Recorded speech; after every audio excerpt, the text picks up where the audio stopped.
Well, good morning, good afternoon, depending on where you're at, to everybody for taking some time out of your day to join us for our January's version of You Already Own It. Today, we're going to be covering the Microsoft Cloud Security Roadmap with Jake Necessary.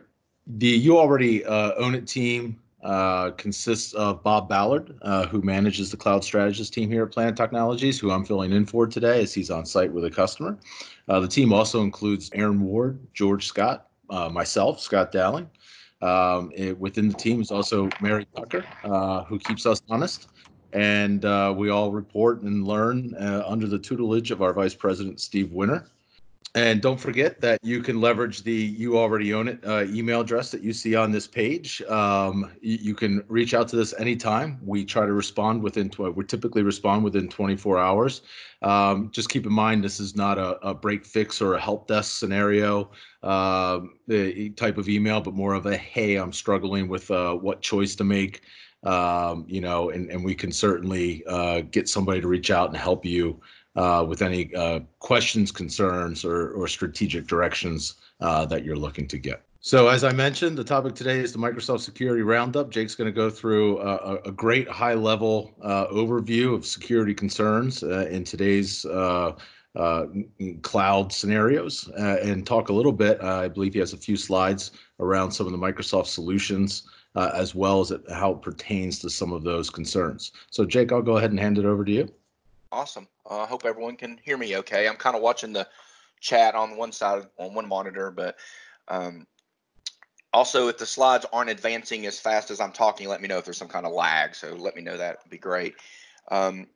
So basically this presentation, as Scott indicated, is really kind of a roundup, if you will. It's an overview of, and so my hope and aim here is to review some basic security principles, but also wrap some Microsoft security into the discussion, and then also maybe talk about a few areas where it may be on-prem stuff. So questions that way. So I would like to just keep this as an open forum. We can talk through this and work through these slides. Again, if you have questions, just pop them in the chat and we'll seem to get to it. So what I'll say is that identity-based attacks are up this year significantly. Now, these stats come from Microsoft, but and I'm fairly new to Planet. However, in my previous role, I was seeing the exact same issue where we're seeing identity-based attacks. A lot of it is simple phishing type activities, those types of things. But as we kind of talk about the types of attacks and where we're at, there's really kind of four areas that we want to focus in on that are broad areas. So identity is one, information is another. So as you can see from this slide, that what we would like to do is to adopt an identity-based protection, and we'll get into more details on this as we move forward. But from an information perspective, our hope is to protect information wherever we're at. And so, one of the other goals is to detect attacks faster and automated response. And and this last line item is very important to me, is most enterprises report using more than 60 security solutions. I will say, from my experience, this is very true, and as we all kind of uncovered during the discussion, often the folks can't manage 60 solutions right at once, so you're missing a lot of activity. So we'll talk through that as we move forward. Okay, my slides are moving a little better now, which is good. So as we really talk about this activity, is information security is transforming. 100 years ago, a doctor, for example, was a dentist and an eye doctor and a medical doctor, and that's kind of the way IT has been, where the desktop guy is the server guy and the security guy all wrapped into one. But security is transforming. It's actually moving into its own kind of field. There's a program called the NICE framework, which talks about how to build a security organization with roles and those types of things. So basically, security is becoming its own field.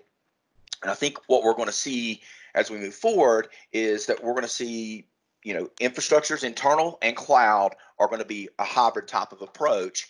And our job as information security professionals would be to protect both of those worlds, but also not lose sight of what's going on. And as we move kind of into modern world, people have phones and tablets and PCs, and they're expecting they're expecting the same type of services on all their devices. This morning when I woke up, I think Teams had an update, for example, where read receipts are available on certain items. So I saw it on my phone first, and I came up, and when I logged into my computer, boom, there was a note telling me that update had happened. So we're seeing technologies are getting updates across all the platforms. And that opens up kind of a can of worms for us to protect, because you have people that are using multiple devices and multiple platforms, and it's just a much more difficult action to actually protect. And also what we're seeing are companies are outsourcing services like SaaS products. We're seeing Internet of Things type of items that are out there in the environments, and all these things provide a much larger attack surface. So as we move forward, our environment is somewhat of a hostile environment, and so the risks that we're facing on a day-to-day basis are significant. And this slide has a note here, and this is very important. If you look at how attackers are attacking folks, they're taking the path of least resistance. So, and we'll talk about that in a little bit as we talk about how mindset changes.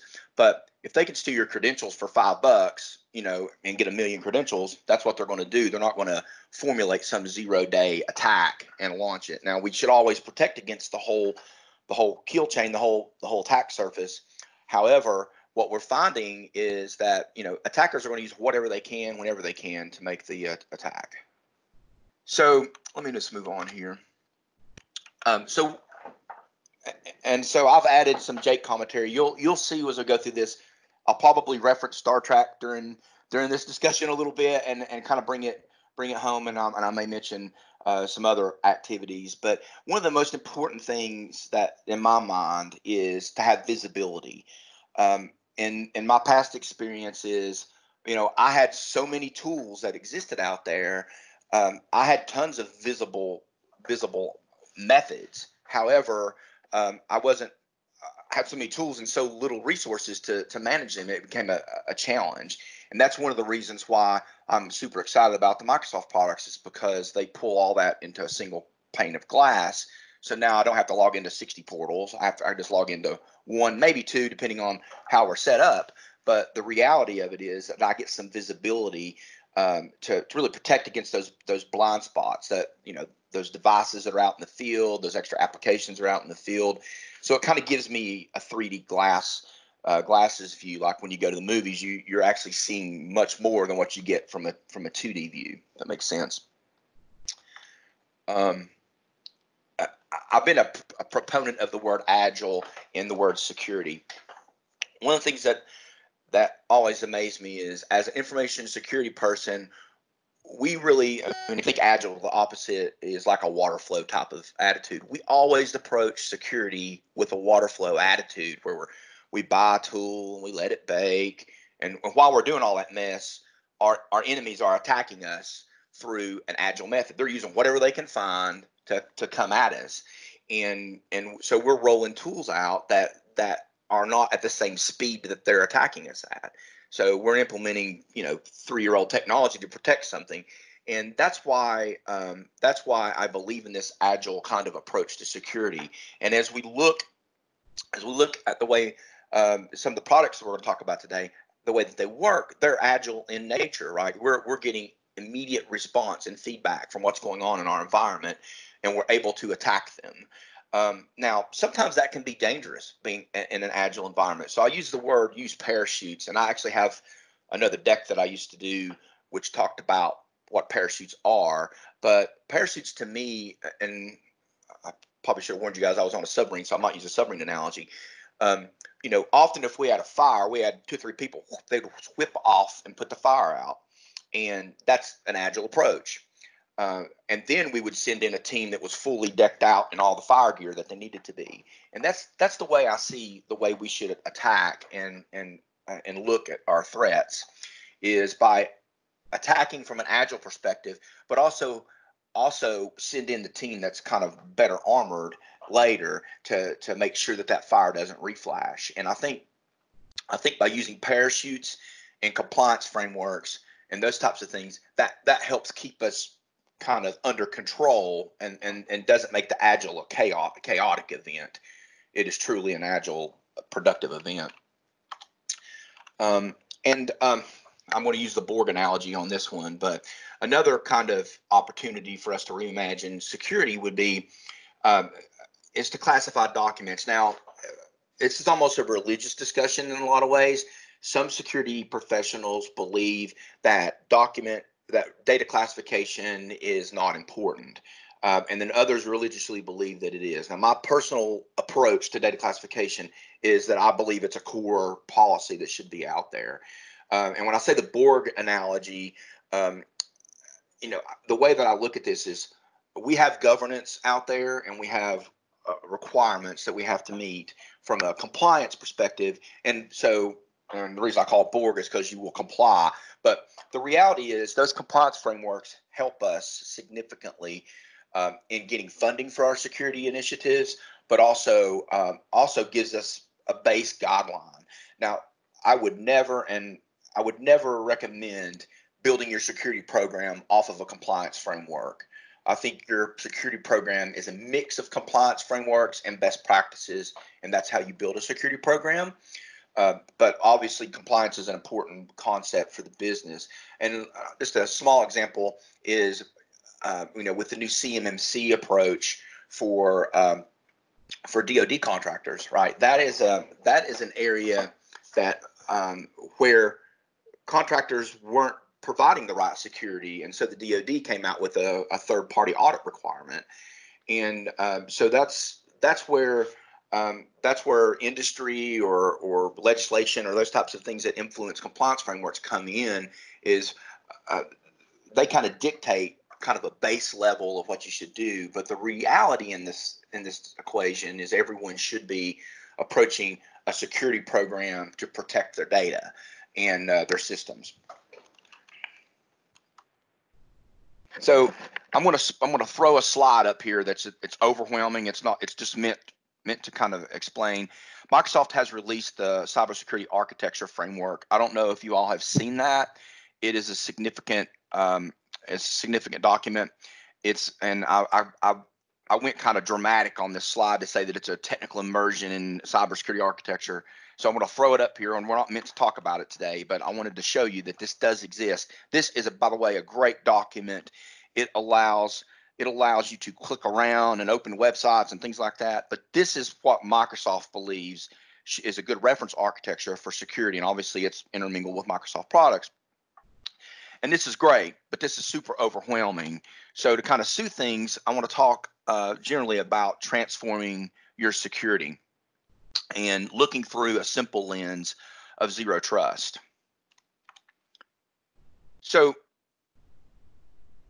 in my eyes, where Microsoft helps you get from that complicated reference architecture into a more simple form is that the tools that are built in to the platforms that we use, Office 365 and Azure and all the pieces of the puzzle that we leverage, those tools are meant to help guide our compliance, to help guide our security program in a way that, we're achieving that big document, if you will, the big architecture, but we're not immersing ourselves into it necessarily, because a lot of these technologies do the things that we need to do to give us our protection. So again, we're looking at kind of 4 key areas.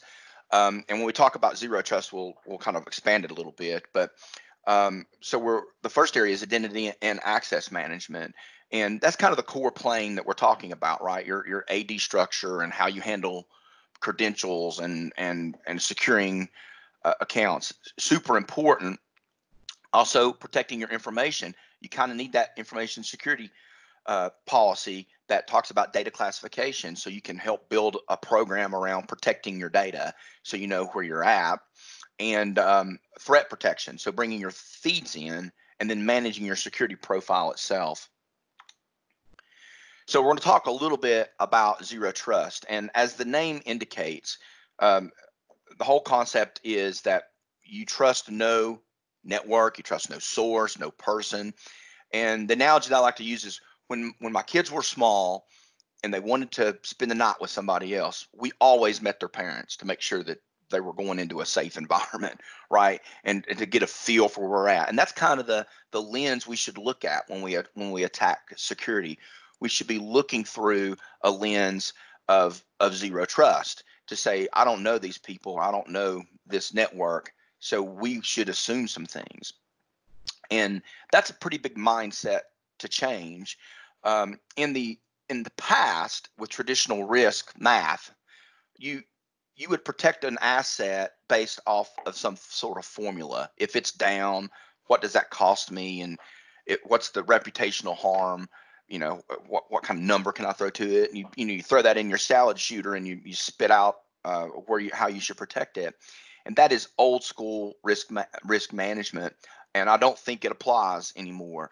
As we talk about zero trust, you have to assume everything is a risk, and the reality is the cost to protect systems today is reasonable in comparison to what they were before. So as we talk about traditional risk mathematics, that's out to lunch, and our focus as we move forward is that of protecting all assets. Now, one might say, if that's the case, why do you need a data classification policy? And that's a pretty valid point. But the reality is, if there is some sort of breach or leakage, you really need to understand what kind of data has left your house, right? And that way you can prepare your response. So we have to transform our approach to how we look at risks and threats and security, and that needs to be a zero trust type of mindset. And so the very basic principles that we want to talk about in zero trust is the concept of verifying, explicitly looking at every component. And I almost think it should be viewed as a set of glasses. And you put on these glasses with different colored lenses, and that's how you look at the question. So and it's very important, just like in the military, to ensure you have a least privilege access and a need to know. But you also have to assume a security incident or a breach has occurred whenever you're looking at anything, and that's the glasses that you need to look through. So this is the zero trust architecture, and there are really 6 areas, but often we combine a couple of them just for general discussion purposes. But so, for example, identity is the number one core component. I think if someone has your credentials, right, they're going to get in the door, and that's kind of the holy grail of what you're striving to do. Now, an attacker is going to use whatever means that's financially best for them to gain access. And so, for example, a phishing campaign, it's super cheap. They're able to gain a lot of information and then come through the door. Unfortunately, in the past, I've been at locations that did not enable multi-factor.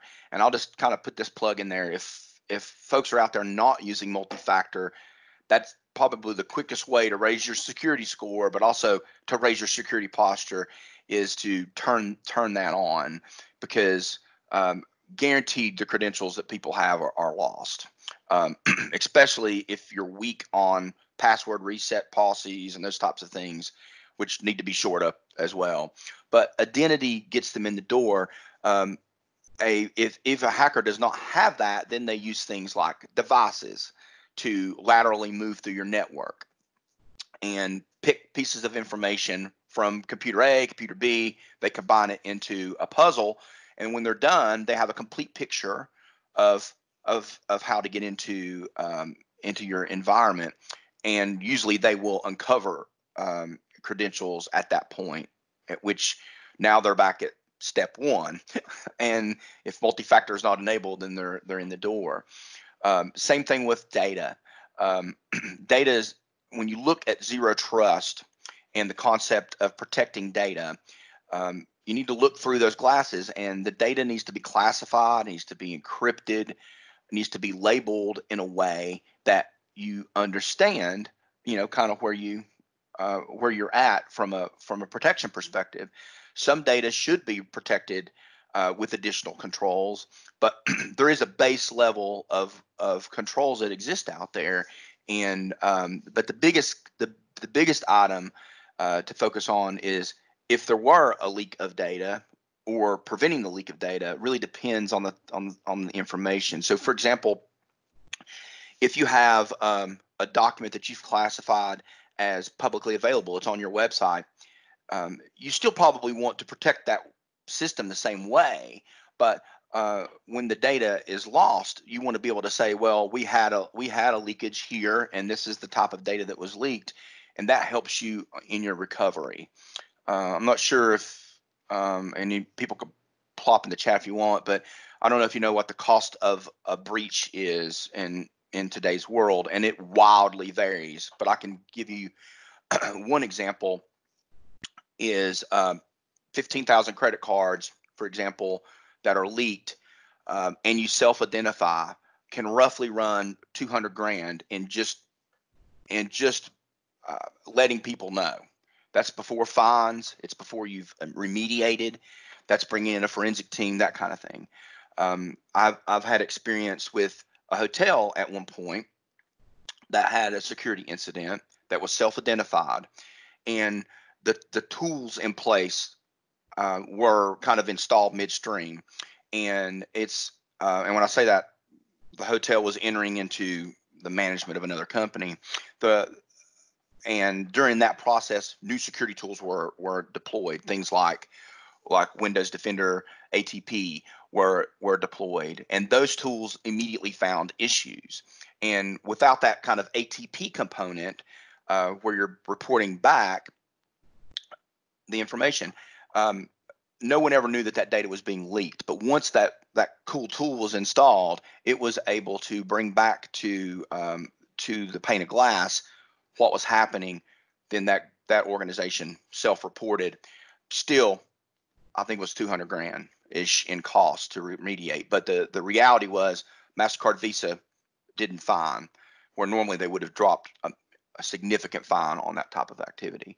So it's super important to understand how to classify your data. So if you do have a breach, that kind of thing, you can feel through what the cost will be to remediate. And if you're able to do it in an expeditious manner, showing that you have a strong security program, you might not be fined by people that have that power.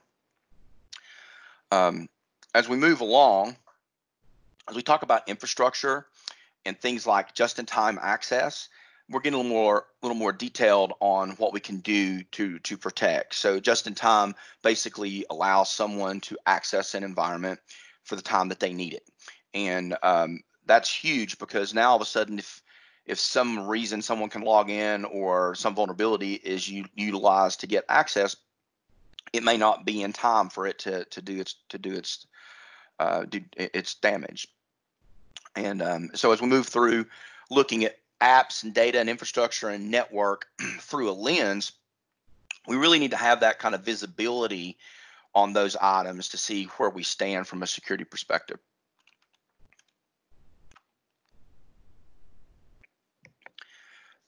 So if we look at these different areas, identity, devices, apps, data, infrastructure, and network, the most important thing is to have visibility. And again, as I said before, I've had visibility before, but through 60 panes of glass or multiple portals, or there's 2 employees and there's 20 places to look every day, and they're also fixing desktops or that kind of thing.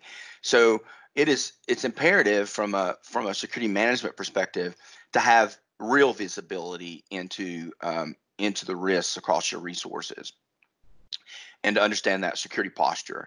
And when I say that, it's important to have tools that have a lot of automatic security, if you will, where you look at where it helps you determine what the problem is, and there's some artificial intelligence around how to react, versus multiple panes of glass where you have to have a human interconnect them, and that kind of thing. And that allows you to push some controls down to help secure yourself. And I'm very much a proponent of having strong security policies that are written, and I believe in writing those policies and implementing the technology to meet the policy and not trying to reverse engineer. That way you're looking through the different areas, the identity and devices and all those things through that zero trust pane of glass as you write down the business reason or business control, and then your technology teams work to write the controls that help protect you. And so that's the control side.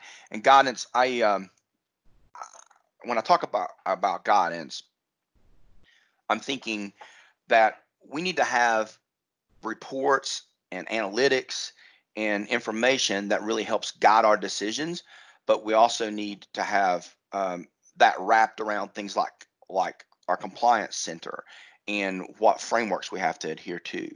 So I use the salad shooter analogy a lot. It's like you throw the frameworks in, you throw the reports in, the security posture, and you kind of spin that around, and that's your whole security program.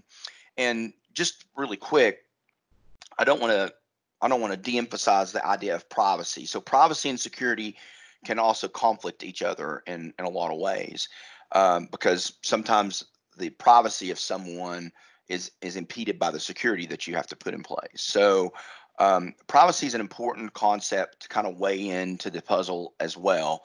And depending on how your organization views or your state views privacy, it may impact how you implement your security controls. So I would encourage everyone to also have kind of a privacy lens that you somewhat filter your decisions through, making sure that your legal teams and are involved with how you're protecting data, so that you're not also violating any privacy issues that are impacting you directly. Like if you're in California, the biggest thing, hottest item right now is the California Consumer Protection Act, CCPA, which is basically GDPR made worse and more strict and applies to people in California. So if you haven't looked at that privacy framework, it will impact your business, and it's already kind of here. So that's one thing to keep in mind. As we look at identity and access management, I'm going to go through each of these kind of blocked areas with some products. But so some of the challenges that we face, for example, would be phishing and password spray attacks. And, as some best practices that we'll talk about real quick, and I'll build this portion out really, is passwordless authentication. I will tell, and Scott heard me say this the other day at a customer location. Passwordless is probably the worst marketing term since the $6 burger at Hardee's, right? It's, I think one of the things that I would say is that passwordless doesn't make us feel safe.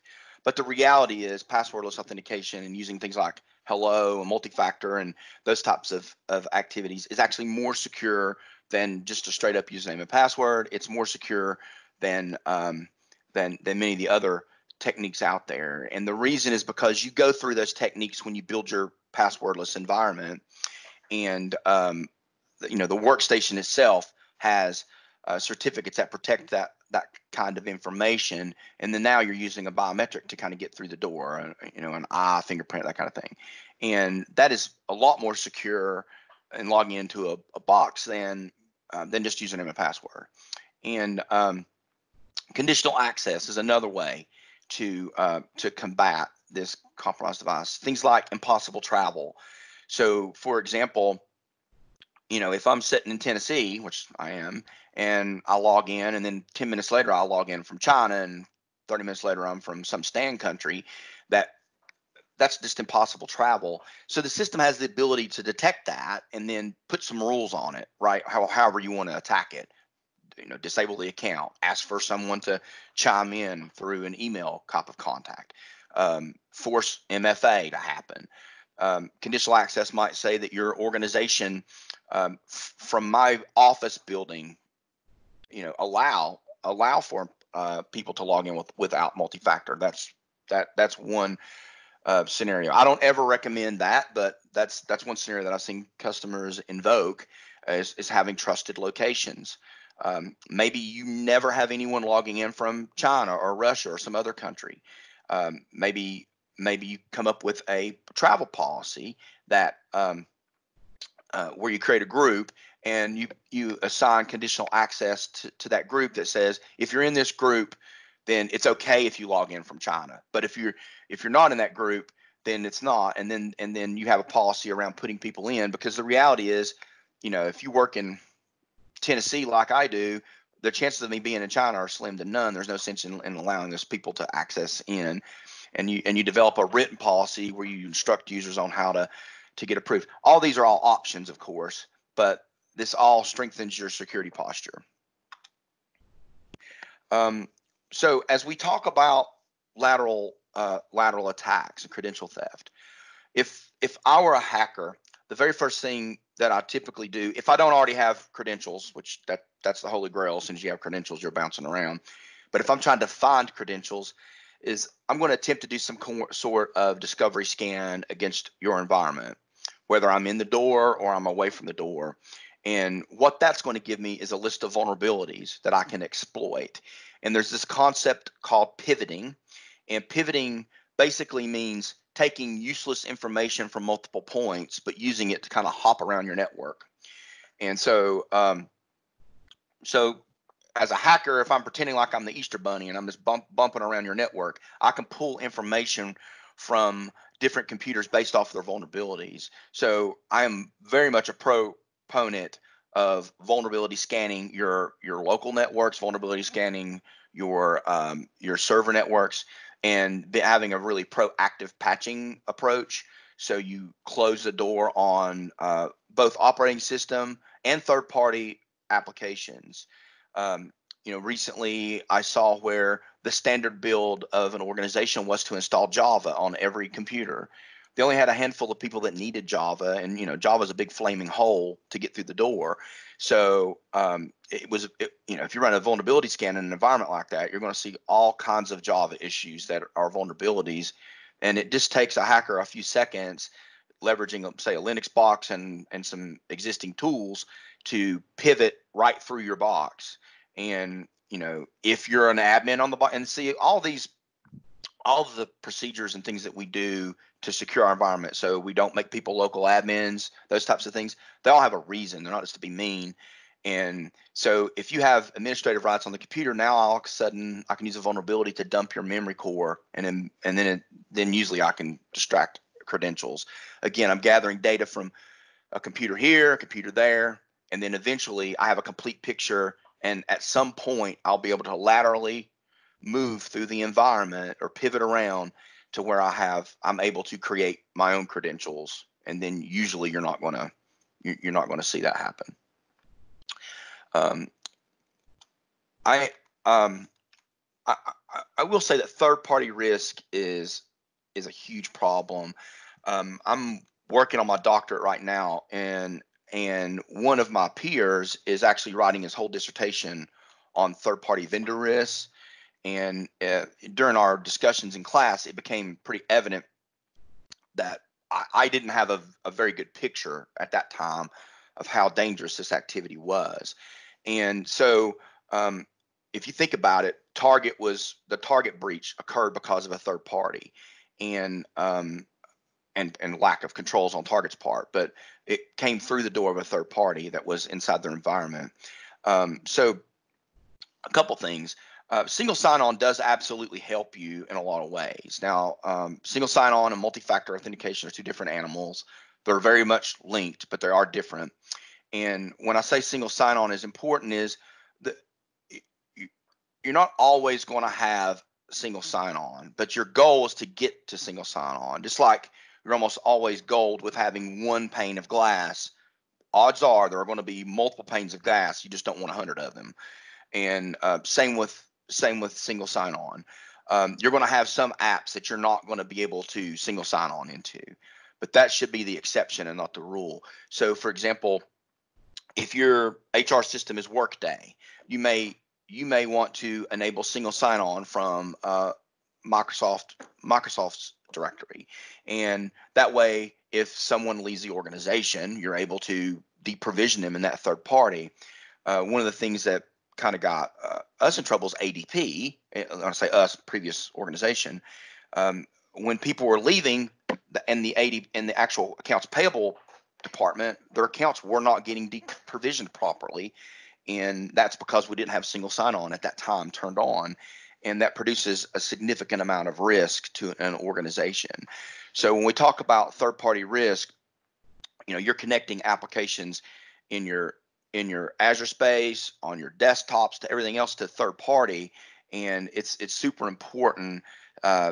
It's super important to understand the risk associated with that third party. I always encourage folks to do a security questionnaire and include that in your contracts with organizations to ensure that that they are being audited as well, and that you understand their risk on a regular basis. And what I've seen in the past are some folks will actually, when you're talking about third-party risk, some folks will actually they'll just say, I'm in Amazon, or I'm in Azure, or I'm in Google Cloud, and they take care of my security, and that's just not good enough. I want to move on a little quicker here because I'm talking a little too much on these slides. So as we look at mobile devices and PCs, the best approach to this activity is to push out an MDM type of product like Intune, and also to deploy a product like Windows Defender ATP, which allows you to have the antivirus but the next generation side of the house. And that puts you in a position to protect those devices, because again, if I can't get your credentials through identity theft, through phishing or that type of attitude, the next kind of attack plane for me is to compromise your device. And I'm not going to aim for your server that's armored at Fort Knox. I'm going to aim for the PC down here that I can easily hack, and then I'm going to pivot around until I get there, and I will. I've had experiences where a vulnerability on a device literally led to 10 minutes of creative hacking to get root access to the network, and that could have been fixed just by patching the box properly. So it's a huge challenge. Cloud infrastructure, kind of the same type of attitude. What our goal is to use things like SecureScore, Azure Security Center, to understand the big ticket items that we can knock off of the list. Things like rolling out an Azure policy that so machines that are deployed in a consistent manner. And again, in that situation, I would want that to be in a written document that then you build your policy off of. We have to start getting better organized, and myself included, in organizing that thing up front and building your policies off of your written documentation. And then, kind of intermingle compliance manager in there so you can see how you stand up against other compliance environments. Software as a service and security operations center.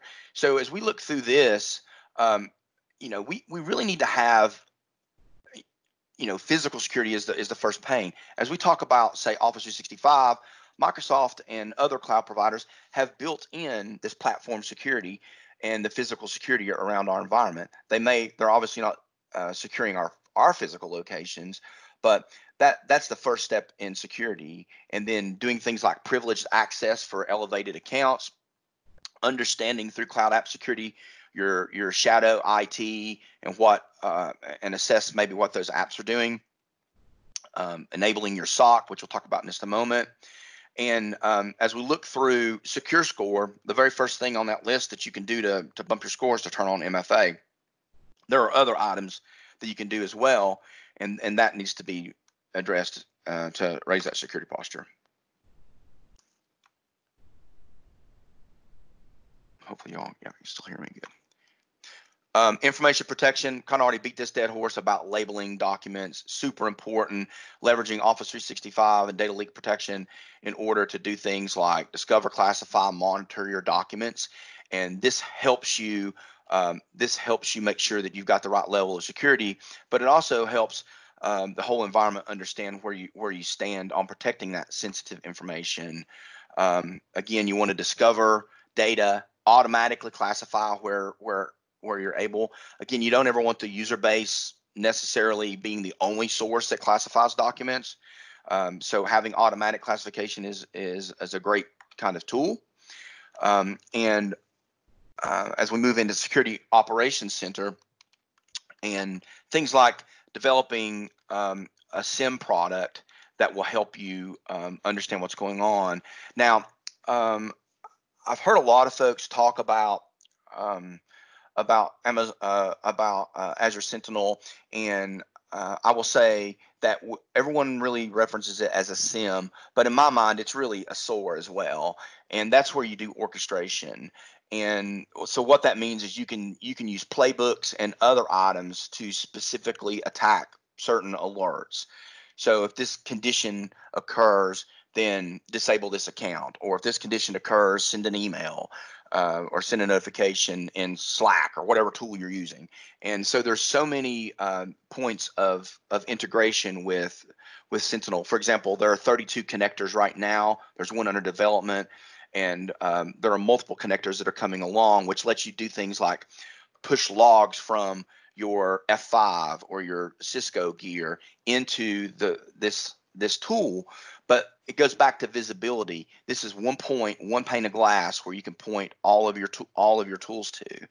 And at minimum, say Office 365 is somewhat of a free service with Sentinel, and that lets you view those logs for a limited period of time to protect your environment. So I highly encourage everyone to have this Security Operations Center enabled.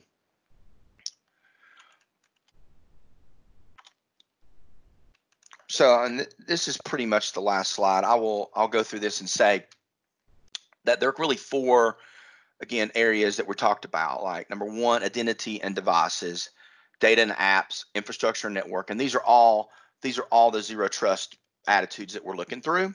And then at the end of the day, our goal is to transform our security operations. So as we look at identity, some things that we want to do is really analyze where we're at from a secure score perspective. And secure score is a gamified way of understanding how you can improve your security.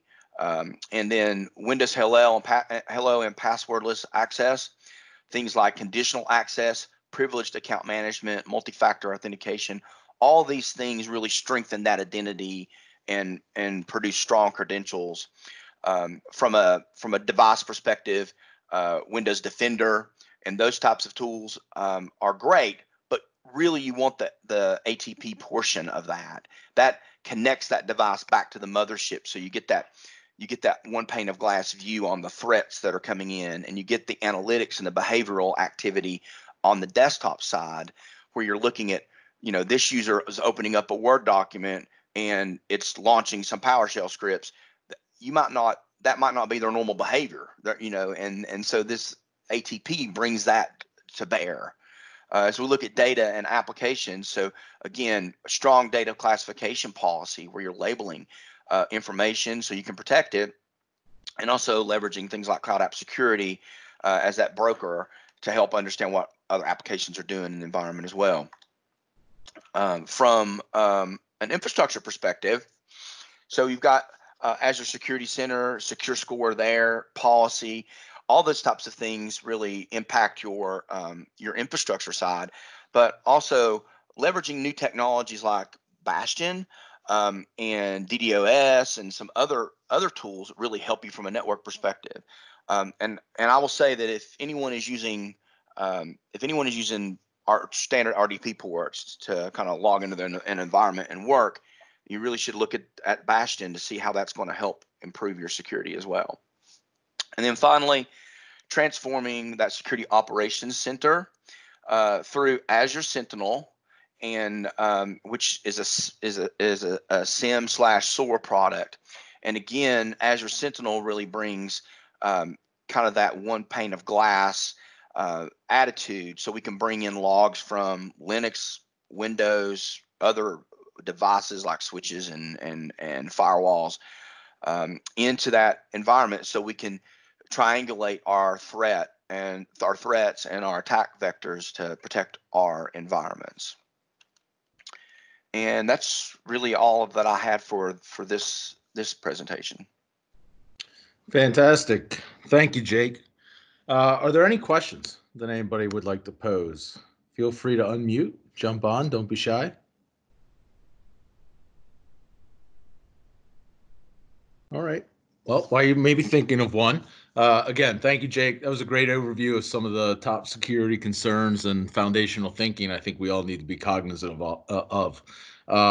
To piggyback on your discussion, we have had some previous You Already Own It topics in the last few months that I think follow up on this discussion perfectly. We had a gentleman from Microsoft that gave a presentation that really digs down into some of the specific Microsoft solutions that are in the cloud that address each of the pillars that Jake covered and lightly touched on.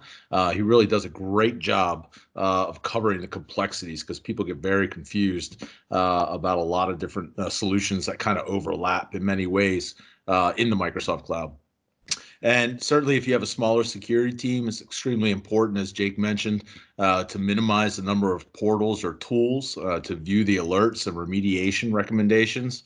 In some cases, I have some organizations I work with that just have one or two people monitoring their security. So it may be ideal to leverage AI and machine learning to assist in monitoring your environment. And to that point, we also recently had an overview of Azure Sentinel that Jake mentioned a few times, which I feel is the future of SIEM and SOAR solutioning. So remember, all these videos can be found on YouTube as well. So please feel free to look up those past topics, and certainly we'll have this up on YouTube as well. So I just want to take one moment just to make sure there's not any last questions that anybody thought of while I was talking. Feel free to put it in the chat as well. But if there are no questions, as always, I want to make sure I'm on the right slide, which I am.